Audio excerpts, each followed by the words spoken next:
அனைவருக்கும் வணக்கம். இன்றைக்கி தமிழ்நாட்டில் மொத்தம் ஒரு 2 பிரச்சனை ஒரு முக்கியமான பிரச்சனையை நான் பார்க்குறேன். 2மே தமிழக வெற்றி கழகம் அதை சுற்றி நடக்கிற அந்த ஒரு பிரச்சனையாக தான் எனக்கு தோணுது. ஒன்று, திமுகவை பார்த்து தாவேகா கற்றுக்கணுமா, இல்லை தாவேகாவை பார்த்து திமுக கற்றுக்கணுமா அப்படிங்கிற மாதிரி தான் இருக்குது. அது என்ன அப்படின்னு பார்த்தோம்னா, தாவேகாவில் இளைஞர்கள் எல்லாம் உள்ளே கொண்டாந்துட்டாங்க, எல்லா இளைஞர்களும் இதில் தான் இருக்கிறாங்க, பல கட்சிகளோட அதிகமான இளைஞர் பட்டாலும் தமிழக வெற்றி கழகத்தில் இருக்குது அப்படிங்கிறதுக்காக இது இதே போல் பல கட்சிகளும் இளைஞர்களை உள்ளே இழுக்கணும் அப்படின்ற ஒரு எண்ணத்தில் என்ன செய்கிறாங்க, இப்போல்லாம் அதிகமான ஒரு இளைஞர்களை ஈர்க்கிறதுக்கு என்னென்ன நம்ம செய்யணுமோ அதெல்லாம் செய்யணும்னு சொல்லி இளைஞர்களை கட்சிக்குள்ளே கொண்டாடுறதுக்கு உண்டான வேலையை எல்லா கட்சிகளும் செய்கிறாங்க. அதே போல் இங்கே திமுகவும் இன்றைக்கி அவங்க மாவட்ட செயலாளர்கள் கூட்டம் நடத்துச்சு. அந்த மாவட்ட செயலாளர்கள் கூட்டத்தில் 110 மாவட்ட செயலாளர்கள் போடுறது அப்படின்ற ஒரு தீர்மானத்தை நிறைவேற்றி அவங்களுக்கு ஒரு வயது அதில் அந்த ஒரு வயதை உறுதிப்படுத்தி இத்தனை வயதுக்கு மேலே அதில் இருக்கக்கூடாது அந்த பொறுப்பில் அப்படிங்கிறத பற்றி பேசி அது இன்றைக்கி ஒரு பெரிய சர்ச்சையாகி அது ஒரு கசப்பான மருந்து தாங்க, ஆனால் அதானங்க உடம்புக்கெலாம் நல்லது அப்படின்னு சொல்லி ஒரு லேகியம் விற்கிற அளவுக்கு அங்கே ஒரு பேச்சுவார்த்தைலாம் நடந்து அதுக்கப்புறம் 2 தடவை தான் பதவியில் இருக்கலாம் மாவட்ட செயலாளராக அப்படின்னது போக இப்போ அதுக்கப்புறம் திருத்தப்பட்டு 3 தடவை கூட மாவட்ட செயலாளராக இருக்கலாம் அப்படிங்கிற உறுதிப்படுத்தப்பட்டு ஒரு 70 வயசுக்கு மேலே உள்ளவங்க நவரணும் அப்படிங்கிறதுல பெரும்பாலும் அவங்களோட பதவி மாவட்ட செயலாளர்கள் அப்படிங்கிற பதவி பறிக்கிறதுல நிறைய பேர். அதை எங்கள் தஞ்சாவூர் மாவட்டத்தை எடுத்துக்கிட்டோம்னா சாக்கோட்டை அன்பழகன் அண்ணன் இது போல் மொத்தம் ஒரு 13 பேர் தமிழ்நாடு முழுவதும் உடனடியாக அவங்களோட பதவிகள்லாம் போகும் அப்படின்ற ஒரு சூழலில் தாங்க இருக்குது. அதை பற்றி என்னடா ஏன் இப்படி தான் நடக்குது அப்படின்னு சொல்லி கேட்டோம்னா அவங்க சொல்கிறாங்க, இல்லைங்க இளைஞர்கள் எல்லாம் உள்ளே வரணும், அப்போ தான் இன்றைக்கி ஒரு டஃப் கொடுத்து நல்லா போக முடியும் அப்படிங்கும்போது ரொம்ப நல்லது தானே அப்படின்னு சொல்லி எல்லாம் பேசுகிறாங்க. ஆனால் அதில் என்ன ஒரு விஷயங்கள் நம்ம பார்க்கணும் அப்படின்னு பார்த்தோம்னா, திமுக அப்படிங்கிற ஒரு கட்சியை பொறுத்த வரைக்கும் அந்த கட்சிக்கு எப்போதுமே இளைஞர்களாக இருந்தவங்க தான் இன்றைக்கி முதியவர்களாக அதில் முன்னணியில் அந்த கட்சியில் இருக்கிறவர்களாக நிறைய பேர் இருக்கிறாங்க. அவர்கள் நிற்கிற அளவுக்கு புதிதாக வர இளைஞர்கள் நிற்பாங்களா அப்படின்னு பார்த்தோம்னா அது ரொம்ப ஒரு $1 மில்லியன் கேள்வி. அந்த பயங்கரமாக ஒரு மண்டையெல்லாம் வச்சு பிச்சுக்கிட்டால் கூட அதுக்கு பதில் சொல்ல முடியாதுதாங்க நான் நினைக்கிறேன். இதுக்கு ஒரு உதாரணமாக சமீபத்தில் நம்ம தஞ்சாவூர் நடந்த ஒரு போராட்டத்தில் காவிரி நீர் அந்த ஒரு பிரச்சனை, அதில் ஒரு நடிகை பற்றி எதிர்க்கட்சி தலைவர் உதயநிதி ஸ்டாலின் அவர்கள் பேசிட்டாங்க அப்படின்னு சொல்லி அதுக்கப்புறம் அவரை கொண்டு போய் அவர் வீட்டிலே விடிய காலையில் கைது பண்ணி கொண்டாந்து அது ஒரு நாள் முழுவதும் தஞ்சாவூரெலாம் சுற்றி அதுக்கப்புறம் தஞ்சாவூரில் இங்கே கொண்டாடும்போது அவர் பக்கத்தில் யாரெல்லாம் இருந்தாங்க அப்படின்னு பார்த்தோம்னா பெரும்பாலுமே அதுக்கு பல காரணங்கள் சொன்னாலும் கூட அந்த மூத்த முன்னோடிகள் அப்படின்னு சொல்லி திமுகவில் இருந்தாங்கல்ல அவங்க தாங்க இருந்தாங்க. அப்போ என்ன நம்ம அன்றைக்கே யோசித்தோம்னா திமுகவை பொறுத்த வரைக்கும் அதில் முன்னோடிகளாக இருக்கிறவங்க எப்படியா இருந்தாலும் இருக்கிறாங்க, அவங்க தான் நிற்கிறாங்க. வயசில் நம்ம ஊர்லேயே நம்ம பார்க்கலாம், திமுகவில் இளைஞர்கள் எந்த அளவு இருக்கிறாங்கன்னு பார்த்திங்கன்னா அது ஒரு மாதிரி இருப்பாங்க. அதே சமயத்தில் அந்த வயதில் பெரியவங்க இருக்கிறாங்கல்ல அவங்க இந்த 45 வயசு 50 வயசுக்கு மேலே இருக்கிற ஆட்களே சரி அவங்க அளவுக்கு இன்றைக்கி 20 வயசில் 25 வயசில் இருக்கிறவங்க திமுகவுக்கு இருப்பாங்களா அப்படின்னு பார்த்தோம்னா அதை உங்கள் கையிலே விட்டுறேன், இருக்க மாட்டாங்கங்கிறது தான் என்னோடய கருத்து. அப்படிங்கும்போது ஐயா மு.க. ஸ்டாலின் அவர்கள் தெரிஞ்சு செய்கிறாரா இல்லை தெரியாமல் செய்கிறாரா இல்லை யாரோட ஆலோசனையில் செய்கிறாருன்னு தெரில. ஏற்கனவே இதே போல் தான் அவர் ஆட்சி புரிந்த காலங்களில் மேற்கொண்டு எல்லோரும் மக்கள்கிட்ட போங்க, மக்கள்கிட்ட செல்லுங்க அப்படி இப்படின்லாம் நிறைய திட்டங்கள் போட்டாங்க. அதே போல் அதிகாரிகளோட பேச்சுக்களை நிறையா தடவை கேட்டாங்க. அந்த சமயங்கள்லேயே நம்ம தஞ்சாவூர் மாவட்டத்தில் பட்டுக்கோட்டைக்கு அந்தாண்ட பட்டுக்கோட்டையிலலாம் அமைச்சர்கள் போகும்போதே அந்த கட்சிக்காரர்களே பேசியதெல்லாம் செய்திகளில் வந்தது. ஏங்க நீங்கள் அதிகாரிகள்கிட்ட கேள்வி கேட்டுட்டு அவங்க என்ன சொல்கிறாங்களோ அதே பற்றி நீங்கள் செயல்படுத்திட்டு நீங்கள் போயிடுறீங்க. நாளைக்கு தேர்தல்னு வந்துச்சுன்னா மக்களை போய் சந்திக்க வேண்டியது கட்சிக்காரர்களாகிய நாங்கள் தான். அன்றைக்கி மிகப்பெரிய ஒரு நெருக்கடி வரும் அப்படின்னு சொல்லி கட்சிக்காரர்கள் இன்றைக்கி 2026 தேர்தலில் என்ன நடக்குமோ அதை அன்றைக்கே சொன்னாங்க. ஆனால் அன்றைக்கி ஒரு அமைச்சர்கள் இன்றைக்கெல்லாம் நம்ம அண்ணன் நான் நல்ல பேரை சொல்கிறதுக்கு என்னமோ போல் இருக்குது, பக்கத்தில் உள்ள அண்ணன் நம்ம பக்கத்தில் ஒரு அமைச்சராக இருந்தவர் திமுக அமைச்சர், அது ஒரு பெரிய விஷயமாக எடுத்துக்கல. அதே போல் தான் இங்கே தூர்வாரணும் அப்படின்னு சொல்லிட்டு அதிகாரிகளை கொண்டு போய் காட்டுவாங்க. அதை பார்வையிட்டு இவர் நம்ம மு.க. ஸ்டாலின் அவர்களும் அன்றைக்கி முதலமைச்சராக இருந்தவர் அவரும் வந்துடுவார். அப்போ பல இடங்களில் வந்து திமுகவுக்கு அதிகமாக வந்து ஆப்படித்ததில் அதிகாரிகளின் பங்கு ரொம்ப அதிகம். அதை வந்து இன்றைக்கி உணராரா இல்லையா அப்படிங்கிறது தெரில. அதுதான் இதில் வந்து வேறு எதுவும் நம்ம தனிப்பட்ட முறையில் வந்து நம்ம பேசணுங்கிறத விட இதில் வந்து பல அதிகாரிகள் இருந்தாங்க, பல துறையிலையும் இருந்தாங்க. அதே போல் தான் அவர்கிட்ட வந்து பேசி இங்கே வந்து இந்த திட்டத்தை நீங்கள் போடலாம், இந்த திட்டத்தை நீங்கள் போடலாம், இப்படி நம்ம செயல்படுத்தலாம், அப்படி நம்ம செயல்படுத்தலாம்னு சொல்லி தான் அந்த அதிகாரிகள் தீட்டி கொடுத்த திட்டங்கள் தான். ஒரு உதாரணத்துக்கு சொன்னோம்னா, கிரவுண்டில் மைதானத்தில் சரக்கடிக்கலாம், அதுக்கு வந்து வேறு பேரெல்லாம் வச்சு, கேளிக்கை விடுதிகளில் மட்டும் கிடையாது, திருமண மண்டபங்களில் சரக்கடிக்கலாம், இது போல் திட்டங்கள்லாம் வந்து யார் மூலியமாக வந்தது? நீங்களே சொல்லுங்கள், யார் மூலியமாக வந்தது? அது எல்லாமே பெரும்பாலும் படித்த அதிகாரிகள் நடித்து கொடுத்த திட்டம் தான் அதெல்லாம். அது தெரியாமல் இல்லை, அதை வந்து இன்றைக்கி இது போல் சூழல் உருவாகும் அப்படின்னு அன்னைக்கு உணராமல், இன்றைக்கி தான் அம்மையார் ஜெயலலிதா உயிரோடு இல்லையே, வேறு யாருமே வந்து ஒரு பெருசாக இன்றைக்கி வந்து நமக்கு திமுகவுக்கு எதிர்க்கிறதுக்கு உண்டான ஆட்கள் இல்லையே அப்படின்னு நினச்சாங்களோ என்னமோ தெரியல, என்னோட இரும்பு கரம் பாயும் அப்படி இப்படிலாம் சொன்னாரே தவிர அன்னைக்கு பெருசாக அதிகாரிகள் மத்தியில் எதுவுமே பெருசாக நடக்கலை. ஒரு இவங்களோட செயல்பாடுகள் மக்கள்கிட்ட போய் சேர்கிற அளவுக்கு இல்லை, அப்படிதாங்க அன்னைக்கு இருந்துச்சு. இது திமுகவோட நிலைமை அன்னைக்கு. அதோட விளைவுகள்னு வச்சுக்கலாம், இல்லை அதுக்கு கொடுத்த விலைகள்னு கூட வச்சுக்கலாம். அதுக்கு கொடுத்த விலைகள் இன்றைக்கி இத்தனை ஆண்டுகளாக ஆட்சியில் பல ஆண்டுகள் இருந்து கட்சியோட கொள்கைகள் அதுன்னு சொல்லி வளர்த்த அந்த திமுகவோட நிலைமை இன்றைக்கி என்னங்கிறது தெரியும். சட்டமன்றத்தில் மேற்கொண்டு நாங்களும் சேர்ந்து சத்தம் போட ஆரம்பித்தா உங்களோட நிலைமை என்ன ஆகும் அப்படின்னு சொல்லி மதிப்புக்குரிய ஆதவ அர்ஜுன அமைச்சர் அவர்கள் பேசக்கூடிய ஒரு சூழ்நிலையில் தான் இருக்குது. இது அங்கே.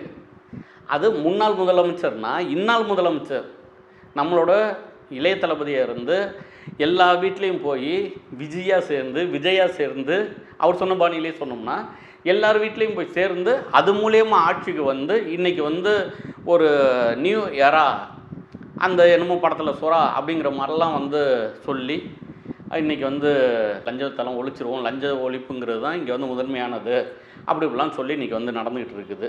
ஆனால் உண்மையான நிலைமை என்னன்னா, அதிகாரிகளை மட்டும் நம்பி இதுக்கு வந்து காமராஜரோட ஆட்சி காலத்தில் கூட நம்ம வந்து அன்றைக்கெலாம் உயிரோடு இல்லை, அன்றைக்கி நம்ம பிறக்கலை. ஆனால் அதே சமயத்தில் அவர் அந்த ஒரு காலகட்டத்தில் அவர் எப்படி நடத்தியிருக்கிறாரு ஆட்சிங்கிறத யார் சொன்னாலும் எடுத்துக்கலாம். அதுலேயும் கர்ம வீரர் காமராஜர் அவர்கள் சொன்னதை கூட அவரோட ஆட்சி காலத்தில் நடந்ததை கூட நம்ம வந்து எடுத்துக்கலாம். அது அந்த சமயங்களோட சொல்லியிருக்காங்க அப்படின்னு சொல்லி வரும் பாருங்க. ஒருத்தனுக்கு கண் ஆப்ரேஷனு வெளிநாடு போகணும், அந்த காலகட்டங்களில் இதுக்கு இத்தனை நாள் ஆகுங்கும்போது அதெல்லாம் செய்யக்கூடாது, எதுக்கு செய்யணுமோ அதுக்கு தான் செய்யணும், உடனடியாக அனுப்புங்கன்னு சொல்லி ஐயா காமராஜர் அவரை வந்து அனுப்புனதாக ஒரு வரலாற்றில் நமக்கு ஒரு பதிவு இருக்குது. அதே போல் தான் இவங்களுக்கு யாருக்கு வந்து கல்வியில் வந்து முன்னுரிமை கொடுக்கணும் அப்படின்னு சொல்லி ஐயா காமராஜர் அவர்கள்ட்ட ஒரு அந்த படிவங்கள் அந்த கோப்புகள்லாம் வந்தப்போ அதில் எந்தெந்த கோப்புகளை எதை வந்து யார்கிட்ட கொடுக்கணும், யாருக்கு வந்து முன்னுரிமை கொடுக்கணும் அப்படிங்கிறதுல குழப்பம் இருந்த சமயத்தில் ஐயா காமராஜர் இவங்களுக்கெல்லாம் நீங்கள் வந்து முன்னுரிமை கொடுங்க அப்படின்னு சொல்லி அதை வந்து அந்த கோப்புகளை அதிகாரிகள் மத்தியில் கொடுத்து அவர்களுக்கு வந்து படிப்பு நம்ம கொடுக்கணும் அப்படின்னு சொல்லி ஐயா காமராஜர் சொன்னதாகவும், அதுக்கு காரணமாக வந்து இவர் என்ன சொன்னார் அப்படின்னா, இந்த குடும்பத்தில் பாக்கி எல்லாத்துலேயும் கையெழுத்து போட்டு பெற்றோர்கள் அப்படிங்கிற இடத்துல கையெழுத்து இருக்குது, இதில் கைரேகை தான் இருக்குது, அதனால் இந்த பிள்ளைகள் தான் படித்து மேலே வரணும், அப்போ இவங்களுக்கு முன்னுரிமை கொடுத்து இந்த பிள்ளைகள் நம்ம வளர்க்கணும் அப்படின்னு சொல்லி ஐயா காமராஜர் நமக்கெல்லாம் வந்து வழிகாட்டிட்டு போயிருக்கிறாரு அப்படிங்கிறத உணர்ந்துக்கிட்டு அது வந்து எந்த அளவு வந்து நடைமுறையில் படுத்த முடியுமோ அந்தளவு படுத்துனா சரியாக இருக்கும். அதை விட்டுட்டு எல்லாத்தையும் அதிகாரிகள் சொல்லிட்டாங்க அப்படின்னா அப்போ எப்படி ஆகும் அப்படிங்கிறதுக்கு எடுத்துக்காட்டால் இன்றைக்கி மேற்கொண்டு நடந்திருக்கு. இப்போ நம்ம கம்யூனிஸ்ட் கட்சி ஐயா பே. சண்முகம் அவர்கள் ஒரு இடத்துல அந்த போராட்டத்தில் பேசும்போது கூட அவர் சொல்கிறார் பாருங்க, நாங்கள் எங்கள் பிள்ளைகளை, எங்கள் மாணவர்களை, எங்கள் கட்சியோட பிள்ளைகளை நாங்கள் வந்து சிறப்பாக நாங்கள் வளர்த்துருக்குறோம். முதல்ல படி, அதுக்கப்புறம் போராடணும்னு சொல்லி தான் நாங்கள் வந்து வளர்த்துருக்குறோம். ஆனால் எங்கள் பிள்ளைகளை மாதிரியோ இல்லை வந்து ஒரு ஒடுக்கணுங்கிற எண்ணத்தில் இது போல் வந்து உங்களோட அரசு அதிகாரி அவர்கள் அவங்களுக்கு சுற்றறிக்கை கொடுக்குறதும், அவங்கள வந்து தடை செய்யணுங்கிறதும், அவங்க மேலே வந்து கணக்கெடுப்பு செய்யணும் அப்படிங்கிறதும் எந்த விதத்தில் நியாயம்? தமிழக வெற்றி கழகத்தின் தலைவர் விஜய் அவர்கள் முடிவு பண்ணிக்கணும். இங்கே கம்யூனிஸ்ட் கட்சி அரசியல் கட்சியாக நாங்கள் உங்களுக்கு வேணுமா, அல்லது அரசு அதிகாரிகள் உங்களுக்கு வேணுமா அப்படிங்கிறத நீங்கள் தான் முடிவு பண்ணிக்கணும் அப்படின்னு எதுக்காக சொல்கிறாரு? கடந்த மாதம் 14ஆம் தேதி ஒரு சுற்றறிக்கை ஒன்று வருது. அந்த சுற்றறிக்கையில் வந்து என்ன வருது அப்படின்னு பார்த்தீங்கன்னா, இந்த மாணவர்கள் போராட்டத்துக்கு நீங்கள்லாம் போய் கலந்துக்க கூடாது, எந்த மாணவர்களும் கலந்துக்க கூடாது அப்படிங்கிற ஒரு சுற்றறிக்கை ஒன்று வருது. அன்னைக்கு அந்த சுற்றறிக்கைக்கு பல பேரும் வந்து எதிர்ப்பு தெரிவித்ததுக்கப்புறம் அந்த சுற்றறிக்கை திரும்ப பெறப்படுது. அந்த சுற்றறிக்கையை வந்து விஜய் அவர்கள் தயார் பண்ணியிருப்பாங்களா? இல்லை, ஏதோ ஒரு அதிகாரி தயார் பண்ணியிருக்கிறாங்க. அந்த அதிகாரி தயார் பண்ணி கொடுத்துட்டு எதிர்ப்பு வருதுன்னு திருப்பி பெற்றிருக்கிறாங்க. ஒரே ஒரு விஷயந்தான், அதிகாரிகள் என்பவங்க எப்போதுமே வந்து வீதியில் இறங்கி பெருசாக வந்து ஒரு மேல்மட்டத்தில் உள்ள அதிகாரிகளை நான் சொல்கிறேன், இங்கே நீங்கள் அரிசி விலை என்ன, கோதுமை விலை என்ன, தக்காளி விலை என்ன, நேற்று வந்து 5 கிலோ தக்காளி 20 ரூபா, 5 கிலோ தக்காளி 1 கிலோ தக்காளி 20 ரூபானா 5 கிலோ தக்காளி 100 ரூபா, இன்றைக்கி அதே வந்து 3 கிலோ தக்காளி 100 ரூபா. இதெல்லாம் உங்களுக்குலாம் தெரியாது. அப்போ என்ன செய்யணும் அப்படின்னு பார்த்தா, உங்களோட மாவட்ட செயலாளர்களுக்குனாச்சும் நீங்கள் கேட்கலாம். அப்படி இல்லையா, ஏதோ ஒரு கட்சியில் ஏதோ ஒரு இடத்துல ஒரு ஃப்ரீலான்சர் மாதிரி இருக்கிற பசங்கள்கிட்டையோ, இந்த மக்களுக்காக போராடுற பசங்கள்கிட்டையோ, இல்லை உங்களோட கூட்டணி கட்சியில் இருக்கவங்கள்ட்ட கூட நீங்கள் வந்து ஒரு கருத்துக்களை கேட்டு கொண்டாந்தால் தான் இந்த கட்சி ஆட்சி மிக தெளிவாக 5 ஆண்டுகள் நிறைவேற்றுறது மட்டுமல்லாமல் அதற்கு அப்புறமும் தொடர்றதுக்கு உண்டான வேலையை பார்க்க முடியும். அதை விட்டுட்டு இல்லை அதிகாரிகள் சொல்லிட்டாங்க, அதிகாரிகளுக்கு நம்ம வந்து பதக்கம் கொடுப்போம் அப்படின்னா, யாரும் பதக்கம் கொடுக்காமலாம் இல்லை, யாரும் அவர்களுக்கு ரிவார்டு கொடுக்காம இல்லை. ஆனால் அவர்களுக்கு இவர்கள் எப்படி இருந்தார்கள்ங்கிறத வரலாற்று முழுவதும் எடுத்து பார்க்கணும். சக்குன்னு அடுத்த நிமிஷம் மாறிடுவாங்க. அப்படி தான் குஜிலியம்பாறைங்கிற பகுதியில் வட்டாட்சியர் வந்து அடுத்த நாள் என்ன செய்கிறாரு, அந்த மாணவர்கள் போராட்டத்துக்கு போகிற மாணவர்கள் கம்யூனிஸ்ட் கட்சியில் இருக்கிறவங்க யார் யாருன்னு அவங்களோட டேட்டாஸ் எடுங்க அப்படின்னு சொல்லிடுறாரு. அதில் தாங்க பிரச்சனை ஆரம்பிக்குது. அதில் தான் இன்றைக்கி ஐயா கேட்குறாங்க, ஏங்க யாருக்கு என்ன பதவி கொடுக்கணும்னு தெரியாமல் நீங்கள் எதுக்கு அவங்களுக்கு வந்து செயலாளர் தலைமைச் செயலாளர் பதவி கொடுக்குறீங்க?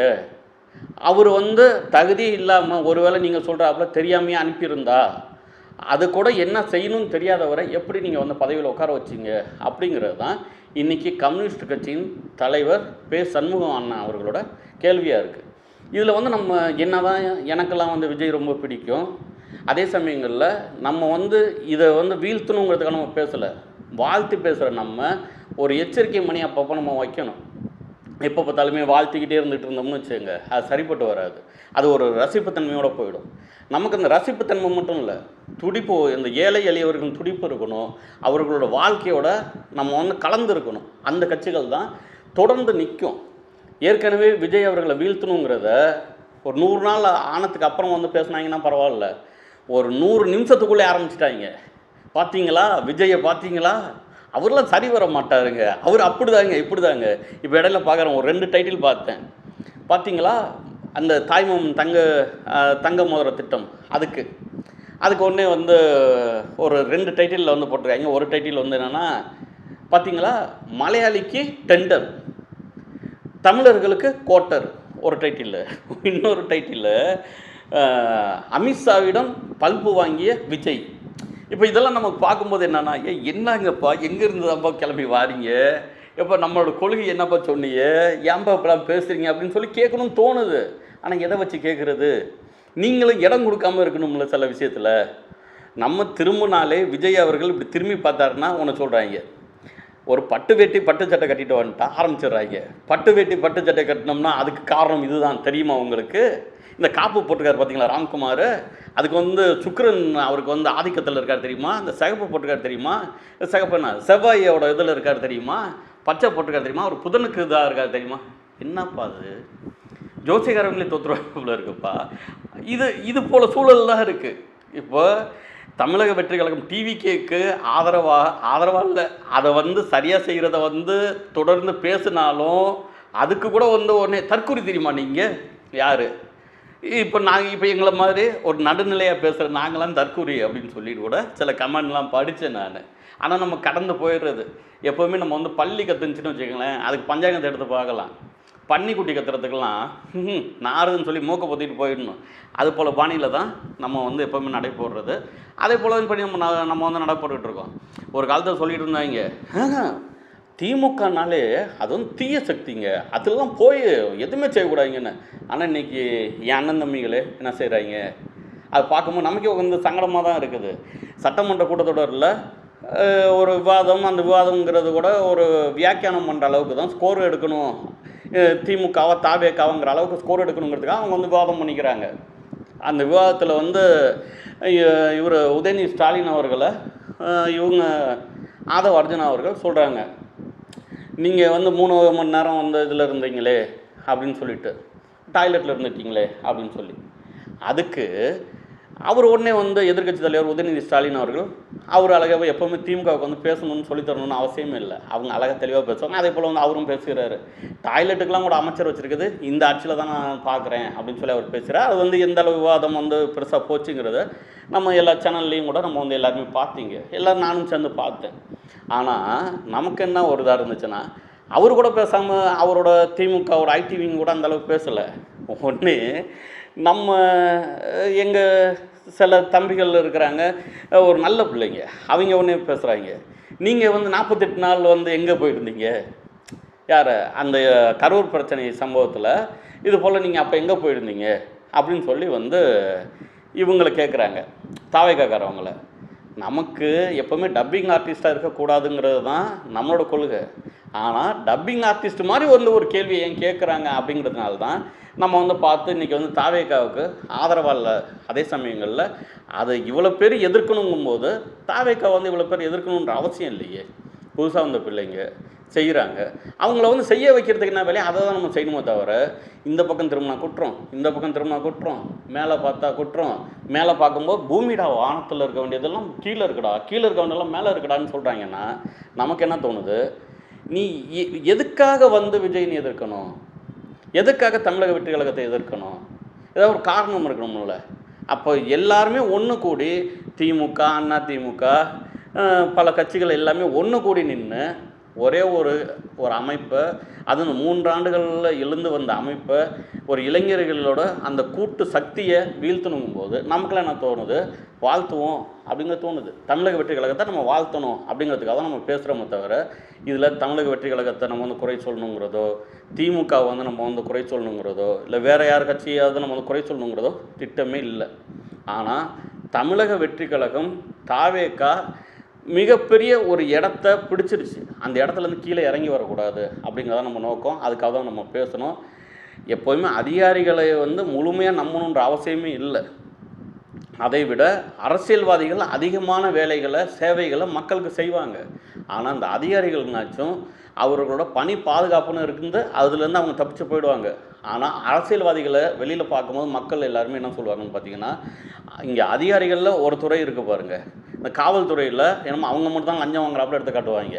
அதே போல் தான் அது இங்கே அரசியல்வாதிகள்லேயும் அதே பிரச்சனை தான். அதுக்கு நான் வந்து இவங்க எல்லாருமே வந்து அப்படிலாம் சொல்லலை. அரசியல்வாதிகள் அனைவருமே வந்து லஞ்சம் வாங்கினாங்க, ஊழல் செஞ்சாங்கன்னு காட்டுவாங்களே தவிர, இதற்கு முழுவதும் வழிவகுத்து கொடுத்து, அதுக்கு வந்து கிராஃப் போட்டு கொடுத்து, அதில் எப்பப்போ என்னென்ன செஞ்சால் என்ன நடக்குங்கிறத முழுவதும் சொல்லிக் கொடுக்குறது யார்? அந்த சாரு. அந்த சார்கள்ட்ட இருந்தெல்லாம் ரொம்ப எச்சரிக்கையாக இருங்க. நமக்கு மக்கள் பணி தான் முக்கியங்கிறத உணர்ந்து செயல்பட்டால் தமிழக வெற்றி கழகம் மிகப்பெரிய வெற்றி பெறும். திமுக முதியவர்கள் ஆயிட்டாங்க அப்படின்னு சொல்லி அவங்கள தூக்கி விட்டுறாமல், அவர்களுக்கு வந்து ஒன்றே சொல்லுவாங்க, மாநிலத்தில் நாங்கள் வந்து பொறுப்பு கொடுக்குறோம் அப்படிலாம். உண்மையிலேயே அவர்கள் ஓடிட்டு இருந்தவர்கள் இன்றைக்கும் அவர்களை வந்து அந்த வயதில் பெரியவங்களை வச்சுருந்தீங்கன்னா, அன்றைக்கி உதயநிதி ஸ்டாலின் அவர்கள் கைது அன்னைக்கு நீங்கள் பார்த்தீங்கல்ல, எல்லாருமே பார்த்தோம்ல. அப்போ இவர்கள் தான் இளைஞர்கள் மாதிரி இருப்பாங்க திமுகவில். அதை வைங்க. மக்கள் சக்தி எப்போதுமே வந்து ஒரு உயிர்ப்போடு இருக்கணுங்கிறதான் நம்ம நோக்கமே தவிர, இது அழிஞ்சு போயிடணும், அது அழிஞ்சு போயிடணும் அப்படின்னு நினைக்கிற பல பேர் அழிஞ்சிருவாங்க. அதனால் எல்லாரையும் வாழ்த்துவோம், வாழ வைப்போம். தமிழக வெற்றி கழகம் ரொம்ப எச்சரிக்கையாக இருக்கணும். சுற்றி நிற்கிறாங்க, அப்போ நம்ம முன்னும் முழிச்சிட்டு நில்லுங்க. உங்கள் எல்லாருக்கும் என்னோடய வாழ்த்துக்கள். வணக்கம்.